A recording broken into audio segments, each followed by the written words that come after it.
Good morning. Welcome to the Basketball Show.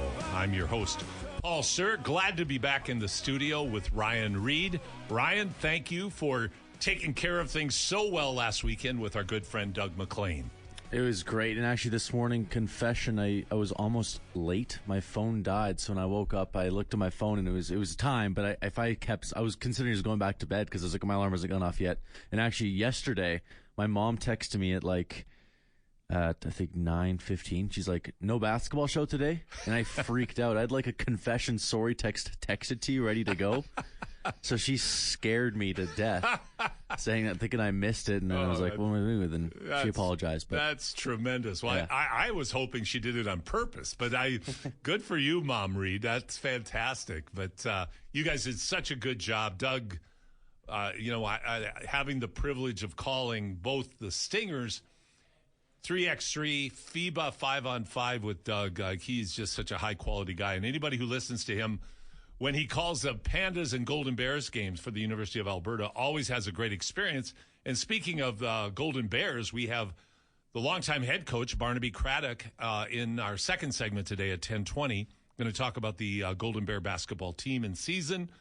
And our show today is going to, though, I think to no surprise to anybody, Ryan, is going to be heavy NBA, and I mean heavy. We're going into the weeds today about this really historic week of trades that we haven't seen the likes of for decades. you actually might be the person to ask for where this ranks for your all-time trade deadlines. I mean, you're not super old, but you've seen a lot of trade deadlines in your life. For me, it is, but I don't think that means that much. First trade deadline I remember was probably around like the early 2010s. So. Well, I mean, yes, I've seen a lot of trades, but this is right up there with the big trades that have happened. And when I think of like in the last 20 to 30 years, the big trades, it would be the Celtics and Ben Golliver. One of our guests is going to talk about that. But, Celtics picking up Garnett, Paul Pierce, and Ray Allen to win their championship, Shaq, going to the Lakers. There have been trades, but not like this. I mean, the trade of Doncic for Anthony Davis, that's historic. But when you really think of it, going back to 1975, when Kareem was traded from the Milwaukee Bucks to the Los Angeles Lakers, that was as big as this one was. And then, of course, Wilt going to the Lakers as well. Before that, that was also very big. But this is on par with anything. So we saw a lot of history being made this week. Our text line, by the way, is 833-401-1440. Again, 833-401-1440. Why don't you send in your opinions on what you thought the trades were like this week? And we're going to have guests that will be dealing with the trades. We have Ben Golliver, the Washington Post, great Washington Post NBA writer, who lives in Los Angeles. So he was at the press conference this week with Luka. He has so many great stories. In fact, he was not available today because there is a Laker game, but he and I sat down yesterday, and we have two segments today of Ben's in-depth expert analysis of what's taken place in the NBA. Of course, it's heavily Los Angeles Laker oriented, but we go into the Spurs, we go into the Warriors. It's just great, great stuff. And we're going to talk specifically about the Raptors with Ryan Wolstadt from the Toronto Sun. Ryan's a longtime friend of the show, and we'll go into the impact of bringing Brandon Ingram into the Raptors and some of the befuddling questions around this particular move. So, Ryan, let's share with our listeners what our poll question today. We did it a little differently. So the poll on basketball_show on Twitter is which team benefited the most from the 2025 NBA trade deadline. We have the Los Angeles Lakers. They may have gotten Luka Doncic, as we've been talking about. The Spurs got a certain player that I do not associate with anymore. And will not. He whose name I won't mention. We got the Golden State Warriors, who picked up Jimmy Butler. Then we also have the Dallas Mavericks, in case you think Anthony Davis is just the truth and will transform their team. It's going to be, boy, oh boy, the in-depth discussions that we're going to have. And why don't you and I just jump right into it, Ryan, because you're a passionate Sacramento Kings fan. So I spend a lot of time with Ben on the Lakers. Let's talk specifically about the Kings and the Spurs. and what needed to take place there. Okay, being the longtime Kings fan that you are, how are you feeling about the direction of this team? Was this something that was just, a reality for a small market team that they had to do something? And in the end, what they did, does it hurt them or help them, or is it a pretty much a neutral situation? It's definitely not neutral, I'd say. De'Aaron Fox is a special player. So the clock is always ticking. As you mentioned, small market team, you kind of have to figure it out or else things are going to go bad. However, there was a report that the management actually went to Fox and his agent asking, if we trade you, where do you want to go? So I think that kind of turned De'Aaron Fox sour. But it's not fair enough, honestly. If my boss came to me and I was like the top person at my work, and they told me we're going to try to move you, maybe I'd be upset too. Yeah, it's when I remember, I'll always remember where I was. Can I get you a Kleenex, Ryan? Yeah, I see some tears forming. Honestly, when it came out, I did tear up. Honestly, seriously, I actually not even you kidding. You did. Oh my God, you are a passionate fan. And yeah, so I was sitting with my youngest brother in my basement, and he said like Zach LaVine on the Kings, hey, and I was like, huh? I wasn't looking at my phone, and I didn't know it. Then I was like, the contracts, that has to mean Fox is gone. And then I looked, and I've watched I was doing some math, and I've watched I probably watch about 70 Kings games a year fully. And I always watch the highlights and probably missed a couple games ever. So over Fox's career, I've probably missed or not watched the highlights of probably 4 or 5 of his career games. Yeah. It's pretty crazy to think I've watched hundreds and hundreds of his games. So yeah, I didn't cry, but I was tearing up. I was like, man, this is it. And now that he's in San Antonio, I haven't turned bitter on him, but it feels like the allegiance changes. It's kind of a weird feeling. Like now it's just like, I still cheer for Fox, but now the Spurs we're competing with the Spurs, so I'm cheering for them to lose sometimes. It's a weird feeling. It is a weird dynamic when you're that invested in a team. Like when you've got an attachment like that, and that really is what being a sports fan is all about. Like, is finding some team that you identify with for whatever your reasons. And I remember you sharing what your reasons were, and it's pretty random. Yeah, 2K. Yeah, I mean, but you know what? It's whatever sticks. It can be geographic. It can be any number of things. And in your case, a particular player who was highly impactful, very talented, had a long stint in Sacramento. To have him move, it is interesting. Now, bringing in Zach LaVine. Zach LaVine, I've never been a big fan because I find his style of play so erratic. You really don't know where his shots are going to come from or when they're going to come. He's very talented, obviously. Like physically, he's talented. Battling a lot of injuries. And by the way, a little bit of a tangent. And I mentioned this in my conversation with Ben Golliver. I was listening. I don't listen to podcasts that often, but it's kind of ironic. It really is. That's a whole different thing. They say coaches don't play, I think is the saying. So yeah. There you go. Well, I did play, but I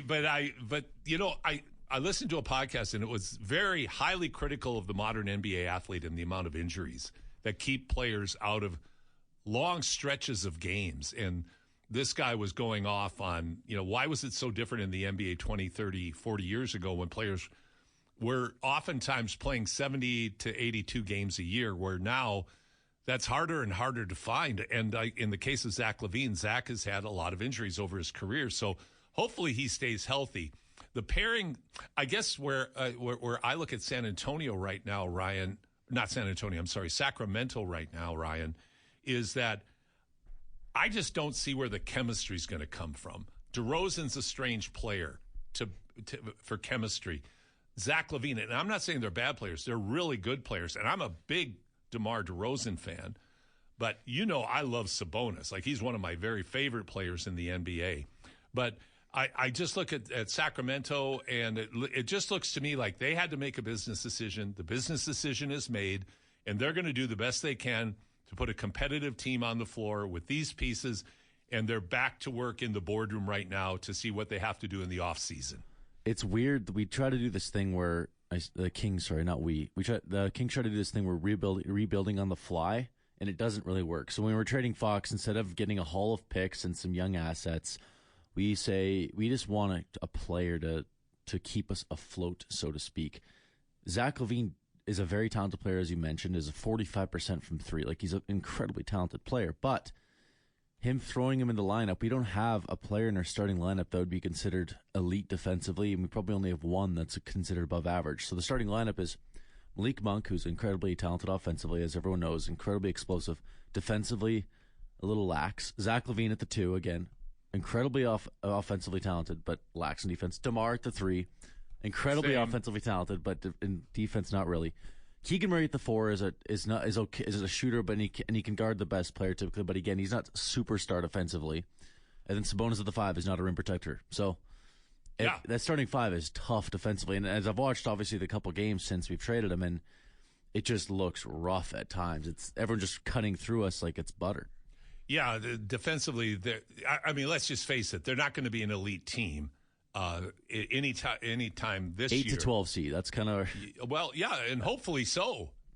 Now with San Antonio having De'Aaron Fox, I mean, we're going to see what kind of run they're going to make. They've lost two.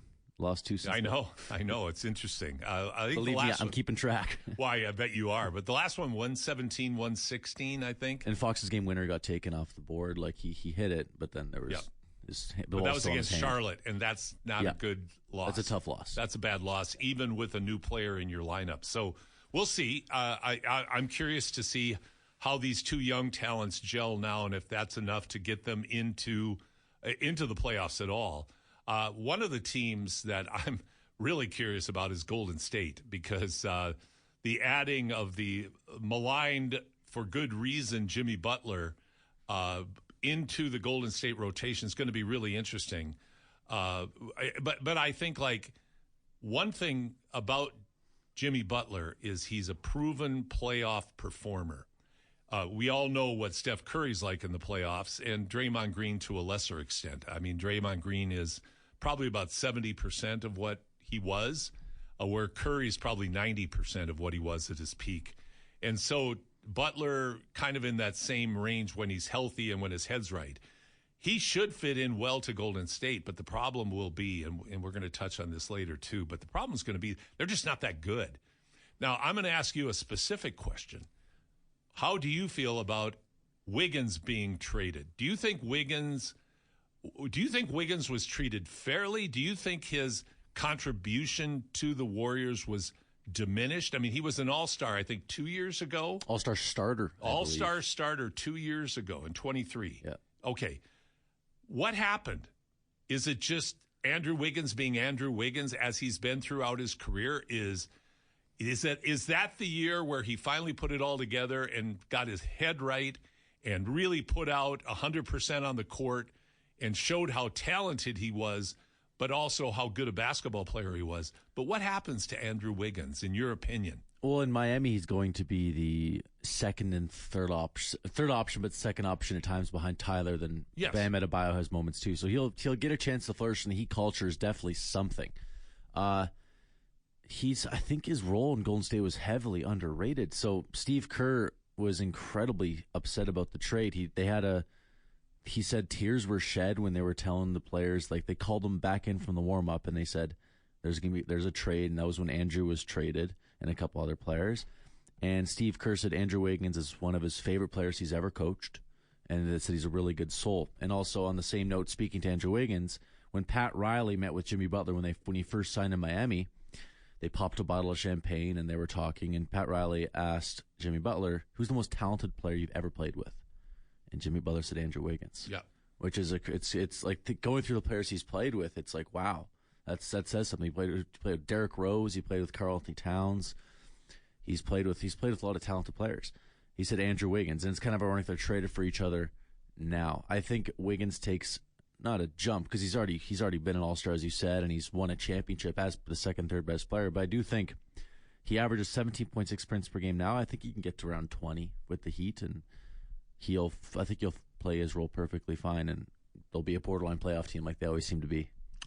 The Heat culture is very interesting, and I think when we use when you use the term culture, it's used so freely and so easily in sports. But there are certain teams that do have a very specific culture that has been cultivated and built over long periods of time. And the Kings is the inverse of that. Yeah, 100%. No, you're absolutely right. Like, you look at the Miami Heat, you look at the San Antonio Spurs, and you can criticize the Spurs culture.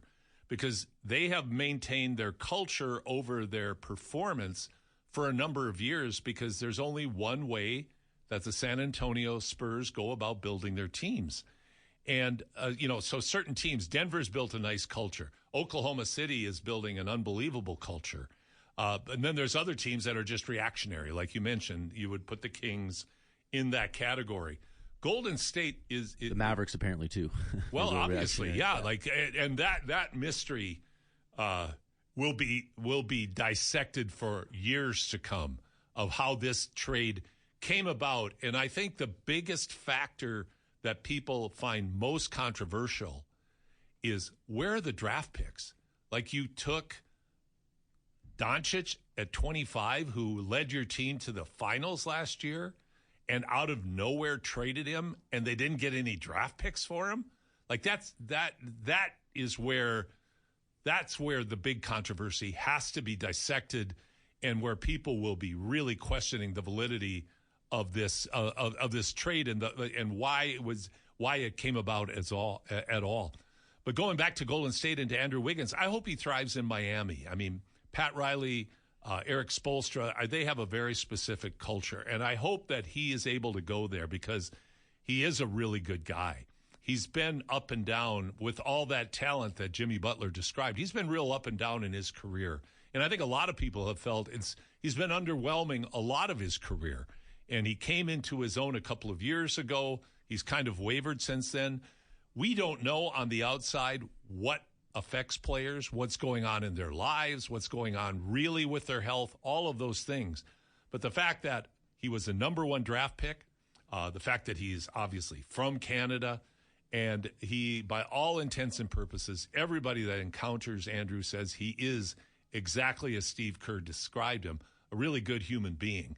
And so moving him for Butler, really strange to me. And I, again, don't think it addresses the talent gap that Golden State has right now. And that's really what I look at them as. Maybe they'll be a bit better, especially if Butler's engaged. I mean, that's going to be the thing. Butler's engaged. You got a great coach. You got a great teammate in Steph Curry. We were joking before the show about maybe the first thing they should do is give gloves to Draymond and to Jimmy and let them duke it out and get it out of the way. But hopefully they'll gel. But it's certainly all of the shakeups in the NBA this week have made it a very, very interesting time for the NBA. And you know what, Ryan? It comes at a good time.